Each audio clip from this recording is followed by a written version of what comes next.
শেষে ঠাকুর মা এবং স্বামীজির আতুল চরণে প্রণাম জানিয়ে বলি, ঠাকুরের জন্মের আগের যে কতগুলো রহস্য ছিল, যেমন ক্ষুদিরাম চট্টোপাধ্যায় গয়াতে যে স্বপ্ন দেখছেন যে চতুর্ভুজ ধারী গদাধর তার পুত্র হয়ে আসার কথা বলছেন, তেমনি এই কামারপুকুরে এখানে মা চন্দ্রামণি দেখছেন যে যুগীদের শিব মন্দিরে আলো একবারে আলোর ছটায় ভর্তি হয়ে গেল মন্দিরটা, তারপর সে আলো বায়ুতে ছড়িয়ে আস্তে আস্তে তাকে ঘিরে ফেলে তার ভিতরে সে আলো প্রবেশ করে গেল, তার গর্ভ সঞ্চার হল।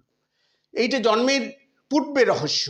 আর তারপরে তার রহস্য কি না, যখন তিনি ঠাকুর হলেন, পরম অবতার বরিষ্ঠ শ্রীরামকৃষ্ণ হিসাবে প্রতিষ্ঠিত হলেন, তখন তার পদে পদে রহস্য আবৃত।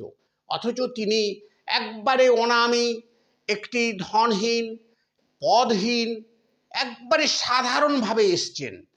যে যুগের সব থেকে বেশি চাহিদা সেইটাকে তিনি এড়িয়ে গেছেন, তার বিপরীত রূপ নিয়ে এসছেন। অথচ প্রত্যেক জায়গায় একবারে নাড়া দিয়ে দিচ্ছেন শিক্ষিত মহল, শিক্ষা নেই, অথচ শিক্ষিত মহল তারখানে একবারে তটস্থ, তাকে প্রণাম করছে, তার পায়ে ধরছে এবং এক দুটো কথা শোনার জন্য একবারে মরি মরি ভাব। এটা শিক্ষা গেল। ধনী তো একবারে রাজা মথুরামোহন এসে তার একবারে দাসানুদাস হয়ে আছে, যা সঙ্গে সঙ্গে মুখ থেকে বেরোবে সঙ্গে সঙ্গে তার রসদদার, তার সঙ্গে সঙ্গে সেই সব করে দিবে।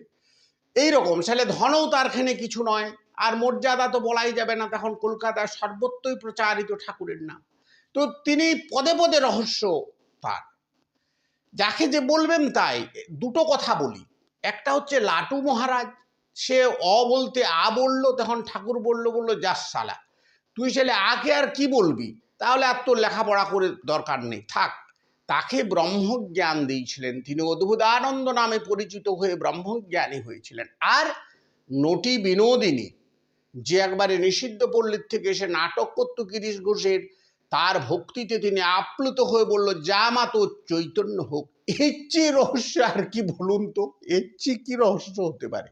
রহস্য আবৃত। নমস্কার, সবাই ভালো থাকবেন, সুস্থ থাকবেন। আরো